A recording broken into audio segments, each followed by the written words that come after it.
All right, hey guys, welcome to Samco Tradbo. We're going to give you some tips real quick. We're going to make this as fast as we can to make your hero shots the best they can be. So when you kill that animal and you're ready to do your hero shots, I'm going to give you some tips that are going to make it perfect for you. And we're going to do it quick. First one, like I said, make sure you always take with you, whether they're wet wipes or your toilet paper out of your pack, put a little water on it, whatever you can, but clean up any of that blood around the mouth as best you can. Keep that blood off of there. Keep the things good and clean as possibly as you can. That way it's going to be better for social media. YouTube, there's a reason I'm not showing you a bunch of mine on here, because again, YouTube can be demonetary on some of that kind of stuff, and you never know what's going to be like in the future. But key thing is clean them up as good as you possibly can. Also, when it comes to your stuff that you are going to need, couple options for you right here. Okay, here's a tripod right here, your standard size tripod. I have a tripod fetish. I think I have 19 tripods. Again, I'm a professional photographer though and videographer, so I got bunches of them. But this is a little carbon fiber one that's weighs like 1 pound. Pretty easy. This one just lives in the back of my truck and gets beat up, but it's just a carbon fiber little compact one. But these, look at the size difference when you compare these two. Look at that. Okay, I mean, there's a big deal there, and this one will do everything you want. Anyway, this is something simple on Amazon. This thing weighs ounces. This thing is like a third. This weighs like as much as a AA battery, literally. And you have the total flexibility of being able to adjust the legs to do whatever you need to. You can take this thing and hang it right on stuff like this so that it hangs here upside down. You know, you can do anything you want to with this thing to get it to work where you need it to and adjust it, twist the ball head, and you can run that. You know, see what I mean? You can do anything with this thing. Hanging, hooking on trees, the sky's the limit. And real simple, real functional. Put that back up where it was, and then you can just push the legs down and re-wrap it together. Okay, it's just a squishy little tripod. It weighs next to nothing. Okay, so it's just got a phone holder on it. This just slides up, pinches your phone, same as this. Just pinches your phone. It just clamps and grabs your phone and holds it for you. So simple, functional, and easy like this. Why do I recommend this one so much over this one? Well, if you're doing videos like I am, and you're out here and you're going to be making videos, this is nice because it's at head height, and I can use that. So I can talk to a camera with it being right here at head height. Now, half the videos of me you watch are done on one of these, okay? I have one in my pack, the same setup, and I will take this, and like I said, I will wrap it around a tree and do whatever I got to get it to do to sit on a tree and position it. And then I will use that, and then I will talk to that as it's there or hanging on a tree. Yes, you can tip it sideways, and there's a notch here on this where you can tip that up. See how this goes all the way up? So you could put this horizontally on a tree and like that, and then I can talk to this with my phone on there and make my videos. So it gives me the functionality, but this is so lightweight. This should be in your pack all the time, always in your backpack. And if you have one of these in your pack, you can do everything you need to. This one becomes irrelevant. For me, it's a convenience because out here, when I'm just doing videos here, it's real easy for me to just yank this out of I don't even take it down anymore. I just leave it like that and throw it right in there and throw it right in the back of my truck, just like this. Again, I'm pretty hard on some of that stuff. It just gets thrown there and left laying right there all the time. So, little tripod, very important to have. Now, as far as your angles go and how to take the picture, this is where everybody fails, okay? So we got a water jug down here just again, for simplicity's sake, because I want to make this quick. But so everybody takes their hero picture like this, okay? This is how the hero picture is taken. Right down here on this angle at the guy laying there, and he's got his deer there, and they take it from this high angle. Watch what happens when we change this angle and how much better this becomes. Okay, so we got this high angle right there like that, and that's how you see everybody. Look at the difference now, right there, how much better that looks. Okay, we are sitting basically 2 inches off the ground. Look at the difference between how great that picture is versus that picture. Okay, that's the way it works. Now also look at the difference here. If we're back here far, okay, we're down low still, but look at here. If we're back here far versus coming into here. See the difference? Okay, look at the difference here. Back here far, coming in closer. Okay, much more valuable to come in closer and fill the frame and get that done right. So you want to take advantage of that. So your angle is everything. Now also notice this is back here. Watch when I'm in close with the wide angle like we're on. Look at how everything looks over-exaggerated, distorted, and looks bigger. Now if we put that on one zoom, regular zoom, Now when we're in there, it looks more real and more natural. Okay, and if we come back here and we put it on 3 power, okay, hang on, I gotta back up for that. Okay, hang on. Okay, look at it there. Okay, see the differences here? So it's important to pick the right one. I think 1 is your best bet for reality purposes to look natural, but keep it down low to the ground. That's the beauty of this tripod.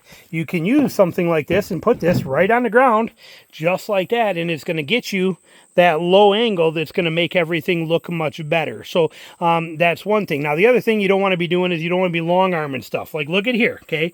Here's 1 power on this. That's you is a green bottle and a blue bottle is your deer. And look at how nice and proportionate all that stuff looks, okay? When we long arm stuff, it's when people are going to put this back, put this here, and then they're going to go to the wide angle mode and they're going to do this. Okay, look at how much bigger this blue bottle looks than the green one behind it. Okay, look at that. Huge difference. When in reality, we know that it's not. Okay, here it is in front. Looks good, looks proportionate. Move this closer. Look at what happens. Okay, that's long arming. Okay, that's when people are doing, that's what they call long arming. Long arming is stupid and bad. You don't need to do it. You don't need to exaggerate your animal or prove that it's something more than it really is. So don't play those games. Shoot it nice, shoot it right. Come in here, give it the right angle, get in there, make your pictures good from a low angle like that, and be proud of them. So now also use the timer on your camera, on your phone. Most people are going to be using your phone. Your phone has got usually a 5-second, and like I use Samsung's, so I got a 2, 5, and 10-second camera timer. Use your camera timer, put it on there, and then get it set up. How I do it, my exact method, so that I get it right, is I have my animal set right there. I have my bow there in position. I take my little tripod, I put it down here where I want it. I set my phone on it, and I just take a normal picture of it to see what it's going to look like, okay? So I'll set the timer, and I'll just go stand behind the deer, get into position without setting everything up, but I'll fire one, and then I come back and I look. If it's good or it needs to be adjusted, maybe it needs to adjust up or down, something like that, or come back a little bit, but I'll adjust this. And then I will use my self timer and I will fire it with the 10-second. I count as I go. I hit the button, 1001, 1002, 1003, 1004, 1005.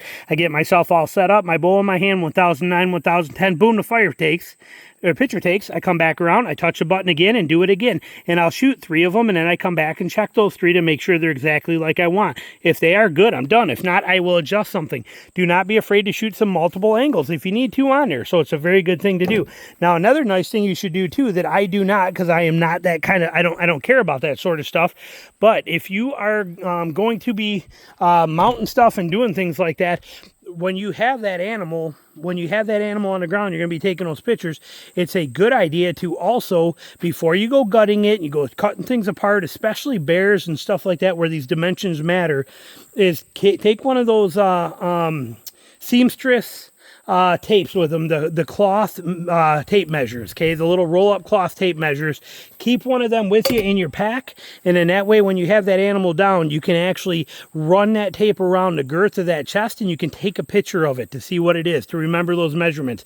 Take a picture of that, take a picture of the measurement of the head, do all these measurements of everything on that animal, so when you take it to your taxidermist, you have that proof and those pictures there for them to be able to relate to when they're building this, when they're building out that mount. So little tips for you. This is the best way to get the most out of your action shots. Now, while the sun is out, let me show you this too. Okay, you want your backgrounds to be dark. Notice that I had that set in front of this. This is a darker background than what the light is out here.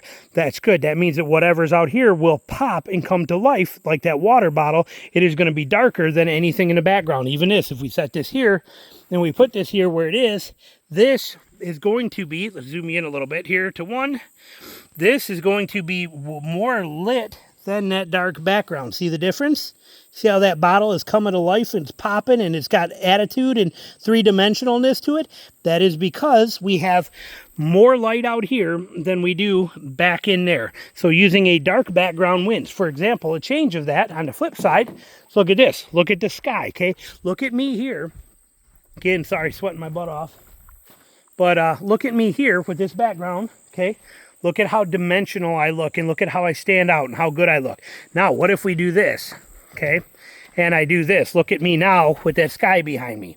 Doesn't look as good, does it? What if I come over here and do this? Does it look as good here?